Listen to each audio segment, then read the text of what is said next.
Hello বন্ধুরা, তোমরা সবাই কেমন আছো? নিশ্চয়ই ভালো আছো। প্রথমেই শুভ দোলযাত্রা। সবার কেমন কাটলো দোল?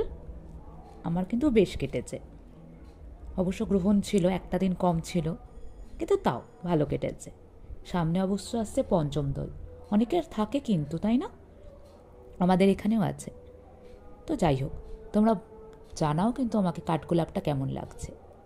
আমি আবার তোমাদের জন্য নিয়ে চলে এসেছি কাঠগোলাপের পরবর্তী অংশ। ইমরান হুসাইন আদিবের লেখা কাঠগোলাপ। তো শুরু করলাম। জীবনে বরং কম মানুষ হোক। পরিচিত মানুষের সংখ্যা বেড়ে গেলে মানুষ অসুখী হয়। একটু ভালো পরিচয় অপর মানুষটার প্রতি আমাদের প্রত্যাশা বাড়ায়। তা পূরণে একটু ব্যাঘাত ঘটলেই আমাদের আর ভালো থাকা হয় না।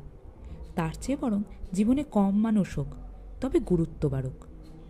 আমাদের আবার বড্ড এক গুরুতর অভিযোগ হচ্ছে যে আমার কোনো বন্ধু নেই, যাকে কিনা আমি আমার অধিকারে পাই, কিংবা আঙুল উঁচিয়ে দেখার মতো বন্ধু আমার ঝুলিতে নেই। কিন্তু বিষয় হচ্ছে, দিন শেষে আমরা তাদের কাছে বন্ধুত্বের দাবি নিয়ে ঘেঁষতে চাই, যাদের কাছে আমরা উপেক্ষিত। অথচ যে আমাকে বন্ধু হিসেবে চায়, তাকে আমি আবার আমার সীমানায় অবহেলিত করি রোজ। বন্ধুত্ব কিংবা সম্পর্কের ক্ষেত্রে সবাই সবার পছন্দকে পুঁজি করে। তবে ব্যাপার হচ্ছে, আমি যেভাবে কাউকে চাই সেভাবে সে আমাকে ভাবে না বা ভাবতে পারে না।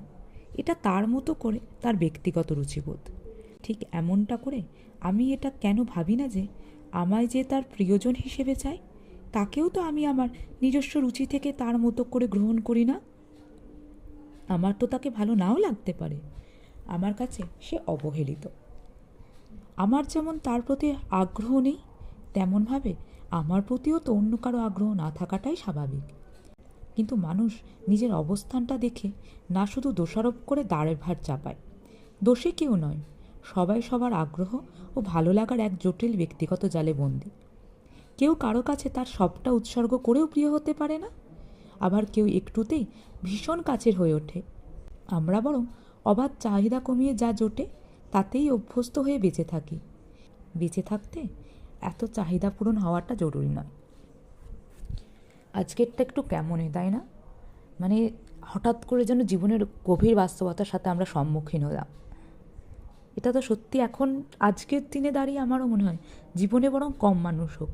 একটা সময় না আমি নিজেও চেয়েছি, আজ থেকে 2-3 বছর আগেও আমি চেয়েছিলাম যেন আমার জীবনে প্রচুর মানুষ থাকে, যারা আমাকে চিনবে, জানবে, ভালোবাসবে, আমি তাদেরকে নিয়ে পরিপূর্ণ থাকব।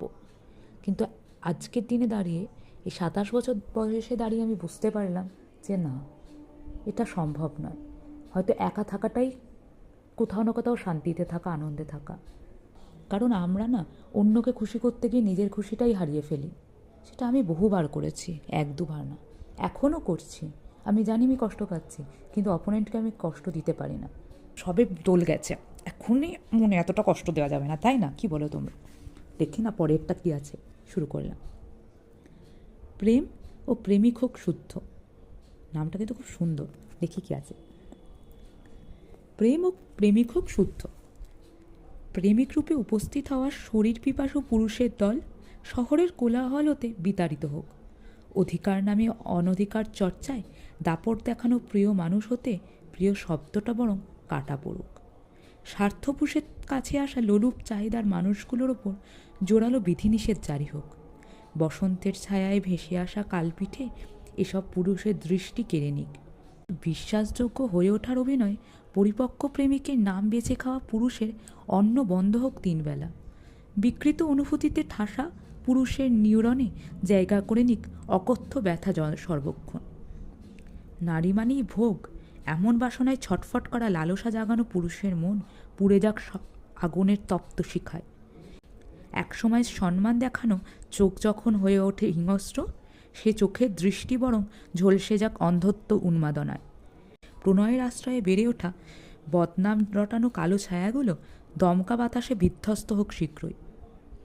পৃথিবী আবার হয়ে উঠুক শুদ্ধ, সংক্রামিত হোক ভালোবাসা, ভালোবাসায় সিক্ত হোক মন। সুন্দর কিন্তু, তাই না? যত যাচ্ছে তত যেন আরও গভীরতা বাড়ছে, যেন আমরা নিজেদের সাথে আবার পরিচয় করতে চাইছি না, কিন্তু করে ফেলছি। তেমনি কাছের মানুষটার সম্পর্কেও হয়তো এখনও আছে, বা আগে ছিল, কিন্তু অনেক কিছু শিখছি। আজকে আমরা আবার দুটো গল্প পড়লাম বা কবিতা, আগেই বলেছি। তো তোমরা আমাকে জানাও কেমন লাগছে। ভালো লাগলে লাইক, কমেন্ট, শেয়ার করো, সাবস্ক্রাইব করতে ভুলো না। টাটা।